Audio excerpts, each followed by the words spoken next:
One. Takes a few moments to pop on here and actually start recording, but it should start anytime now. There we go. There we go. The regular meeting of the Stadium Village Special Service District Advisory Board will now begin. Good morning. My name is Michael McLaughlin. I will be facilitating this meeting of the Stadium Village Special Service District Advisory Board. Before we begin, I would like to note that this meeting includes the remote participation of members as authorized under Minnesota Statute Section 13D.021 due to the declared local health pandemic. I will now call this meeting to order and call the roll so that we may verify the presence of a quorum.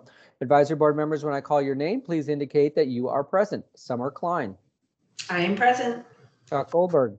I am present. I will note that we do have a third open advisory board seat. We're also joined by Andrew Carlson and David Bauer from the city of Minneapolis. There being a quorum of advisory board members present, we will proceed. The next two items we can do as one action item if desired, and that would be the adoption of the draft agenda and the approval of the minutes to the prior meeting, which was last July. The draft agenda was included in the meeting packet, as were the minutes. Would someone like to make a motion to approve those if there's no discussion? So moved. Is there a second? I second. If there's any discussion, I will call the roll. So when I call your name, please. Oh, we lost Michael. I think he froze. We were doing so good.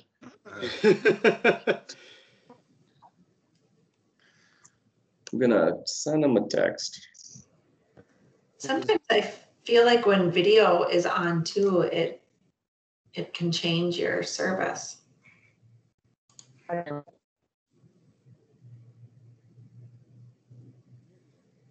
Still there, but we can't hear him. Nope. No, Michael, we lost you. I think he's trying to talk to us. Can I bump you and then you want to add back in? Something. No? Hang on. Oh, you're kind of back. How you doing? I realized I was still on Wi-Fi from the other day as opposed to my Ethernet connection, so I apologize for that. Am I good now?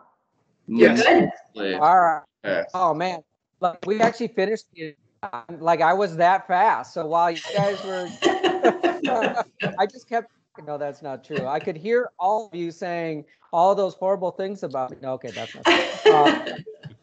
You're a little jumpy, but I think we can mostly hear you anyway. So. All right. I'm going to try to call the roll on that action item to adopt the agenda and the minutes. So when I call your name, please indicate if you support the motion. Summer Klein. I support. Chuck Goldberg. I support. Very good. The agenda and the minutes to the prior meeting are approved as distributed. I will note that we are not joined by any members of the public, so we will table the public comment until the end of the meeting, should anyone join us during the meeting. Next item on the agenda, very quickly, in the packet, we included your 2020 annual report. I will highlight that I'm not going to share my screen because I fear it's going to mess it up. Well, we'll try. I will very quickly highlight, we removed just over 31,000 cubic feet of trash from your district maintained receptacles and 24,000 cubic feet of recycling material from your 29 one-sort recycling receptacles. And Pan and Broom resulted in over 600 cubic feet of trash removed. We removed almost 400 instances of graffiti abatement through January through December. We filled reservoir bags on young trees through the growing season, and your banners were maintained. That's a very quick synopsis. Moving on, the year-end financial report. The district did end the year with a surplus of $72,676. A big chunk of that was we didn't have as much snow accumulation as we had budgeted for. So that's to be expected that we would have a surplus of that size.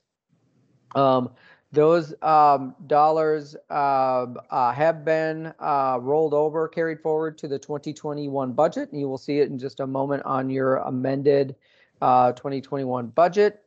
And the last thing is the service areas. Any questions on the annual report? This is not an action item, but we're happy to answer any questions. No, I didn't have any. Very good. We will move on then to the 2021 work plan implementation. So this is your amended budget. So again, you see that carry forward of 72,676. So the amended total budget for this calendar year is 262,676. As has been the practice, we allocated those dollars from a budgeting perspective to sidewalk snow services to be that snowy day fund or snow reserves, if you will. And then we are, so this is, our check-in with you. If there are any services you want to adjust, I will describe to you that as we have since the start of the pandemic, we have modulated your service frequencies on both your trash and recycling. We are in touch with the vendor constantly, and they're giving us real-time feedback on whether we need to increase those frequencies. So we're still not at the full 7 days a week because we don't think that's needed based on the footfalls out there. But as the final restrictions here lift over the course of the next 4 to 6 weeks, we will certainly continue to keep an eye on that. And if there's a point where we get, over the, this period or over the summer, we will increase those frequencies as needed to make sure that we do not have overflowing trash receptacles. We have not modulated the pan and broom frequency, things like that. So everything else we've pretty much kept on track, but certainly the litter and recycling was something we dialed down, which was also a contributing factor to that surplus because we had just dialed things back. Yeah.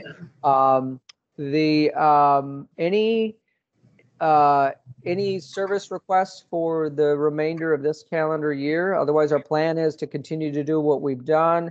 Obviously, this coming school year will look markedly different than the start of last school year. So we will make sure pan and brooms in the district is looking good in that period. We right around move-in week and the start of the school year. We usually do a. Oh, Did we lose him again? it sure seems like it. Yeah. Mid sentence.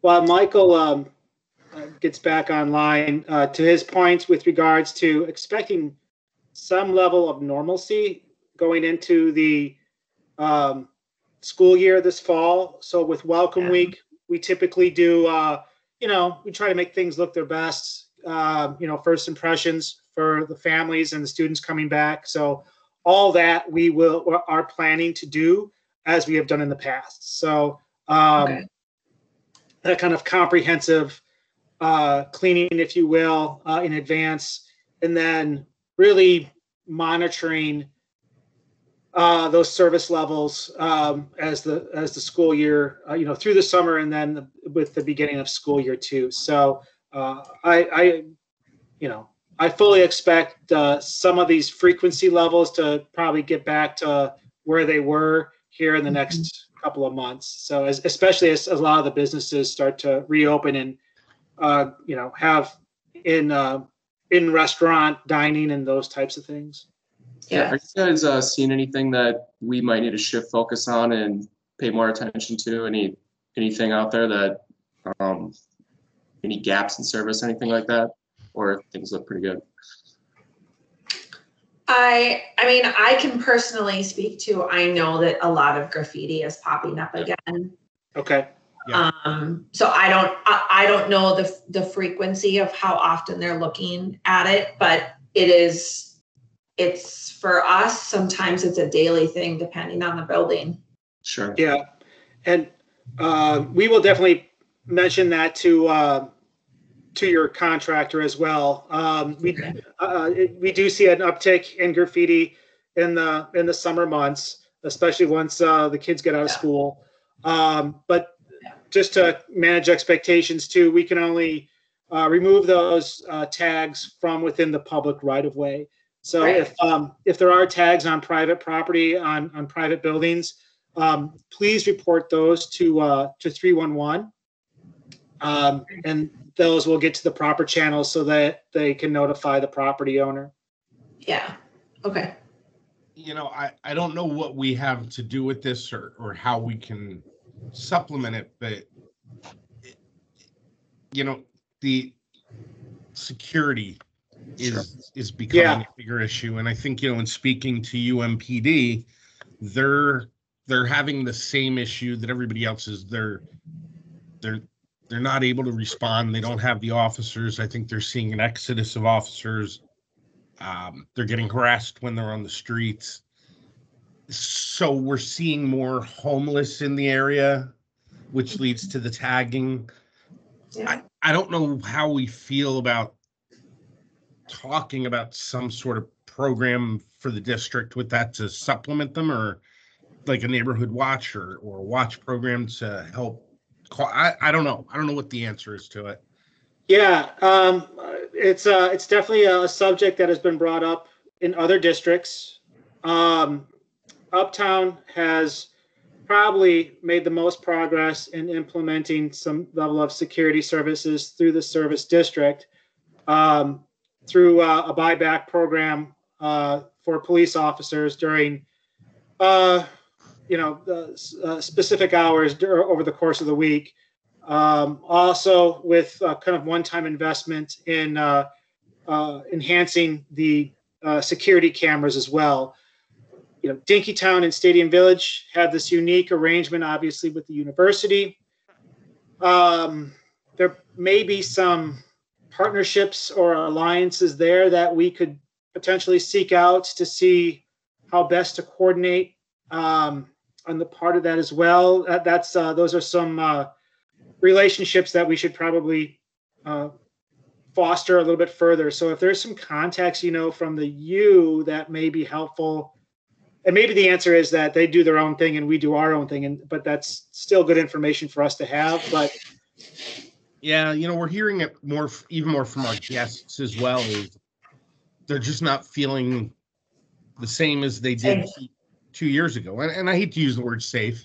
I mean, we're getting more people wanting to stay here than downtown because we're only 2 stops from the district downtown, the US Bank Stadium. So I think that's a positive for our district in a whole. They're visiting the restaurants and staying here and shopping here. But the students and the parents of the students, I think, are where the big concern is. Yeah, understood. Hopefully, we'll start to see some improvement there. But clearly, security services are a legitimate expense on the part of the service district. There are certain things we are doing in other districts that could be replicated and implemented in Stadium Village. I will say, there is, Uptown being our largest district has a budget to accommodate for those extra services. They do come at a price. Smaller districts, there may be some other options if that kind of prices you out, but we can definitely engage with you in terms of what the kind of art of the possible is. If you continue to see kind of a negative trend towards this, knowing that the service district can assist in that regard, we can have that conversation. Can 2 service districts take advantage of economy of scale? Maybe we could do something with Dinkytown. Mm-hmm. They're back to back. So yeah, it's a good question. We have not met with that advisory board yet this year, and I would imagine we'll have a similar conversation with them. So obviously each board has its own advisory board. So there is some autonomy there in terms of decision making.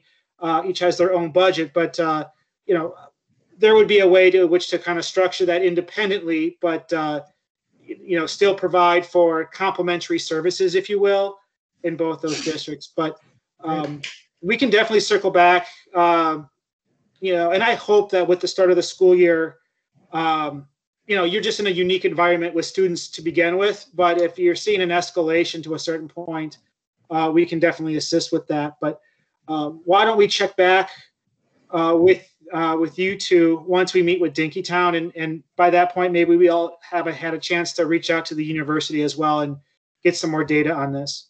Sure. Okay. Is there anything you can share that, I mean, that what the group does for Uptown? Sure. Yeah. Yeah, they have a police officer buyback program. So we Is that like basically an off-duty? Okay. correct. No, Yep. it's on duty. Sorry. Can you hear me? Yeah, yeah. Go ahead. Yes.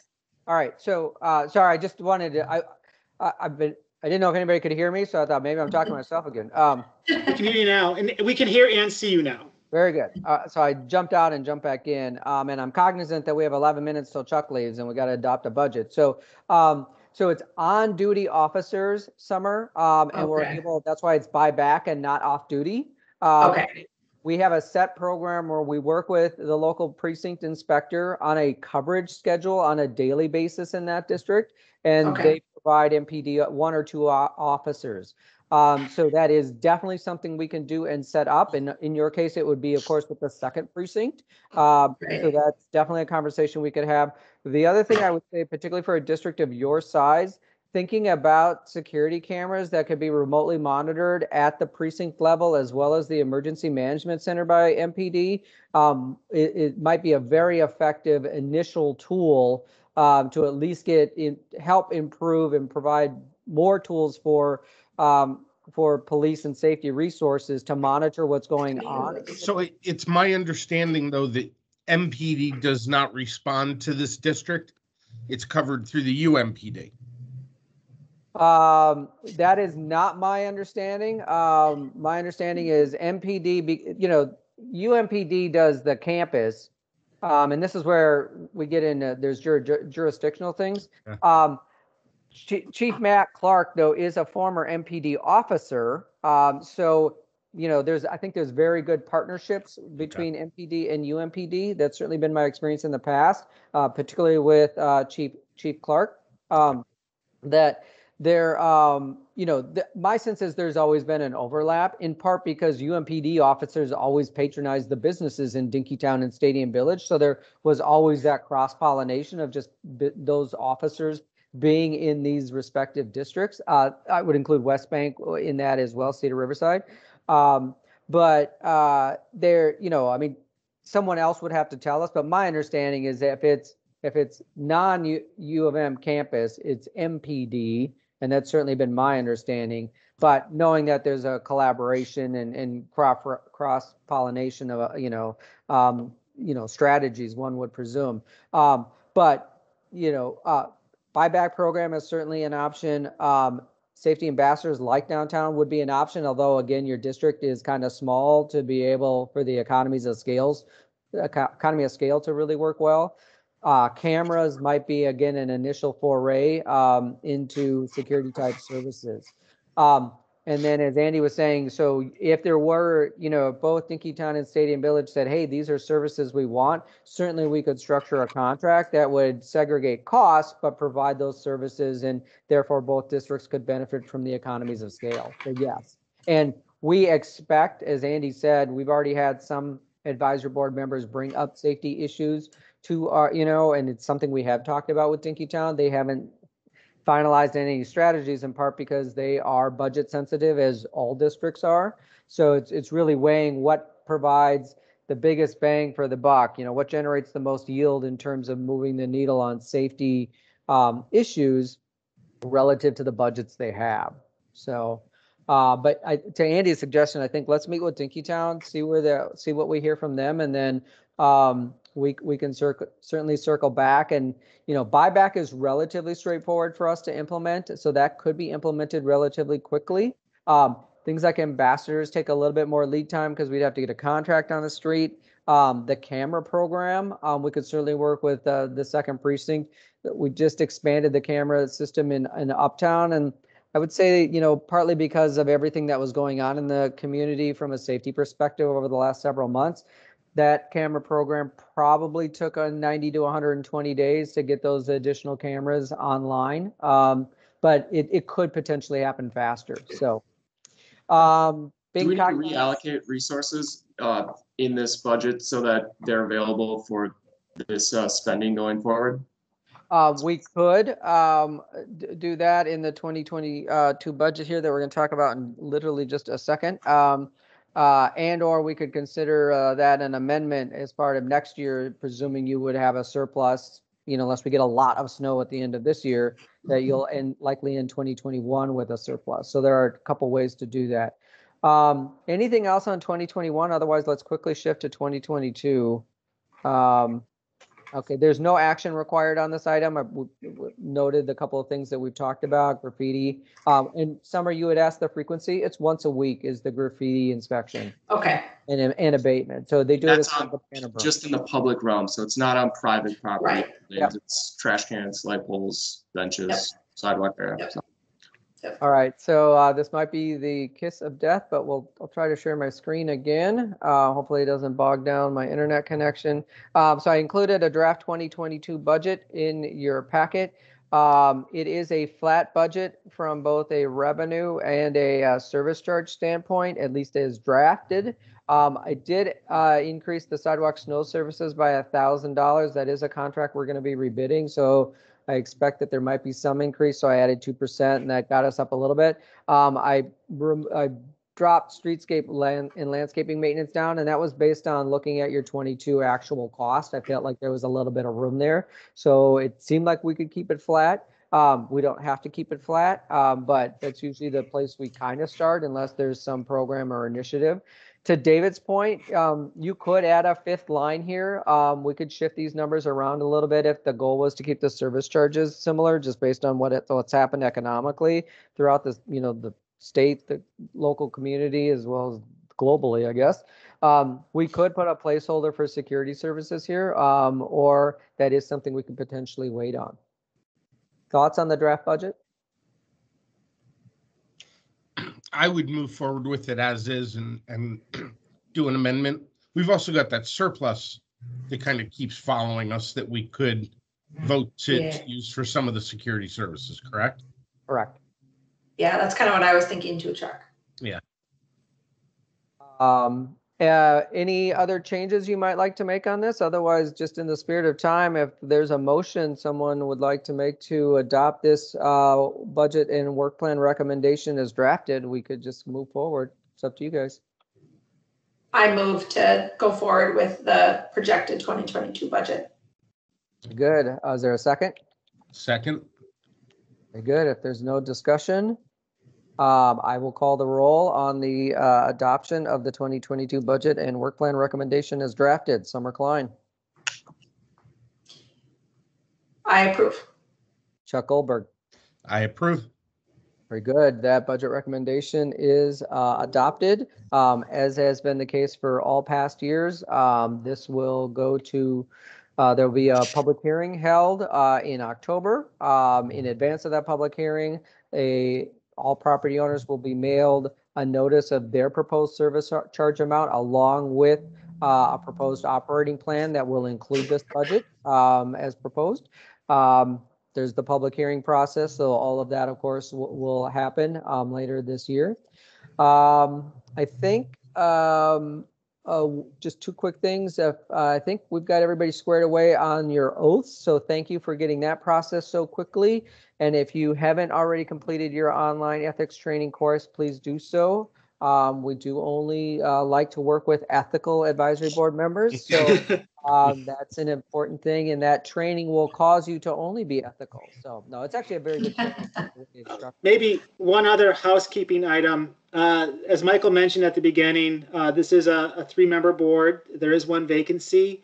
So if either of you have a contact, we had some outreach with the property management at Wahoo, but that never led to an actual application. So if there's a recommendation you want to make on the part of a property owner or property manager in the district and refer them to us, we would be more than happy to follow up with them.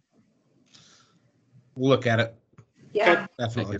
Thank you. Appreciate that. Guys, I got to run. Thank you for understanding. It's great seeing you all. Yeah, thanks, Chuck. Good to see you too.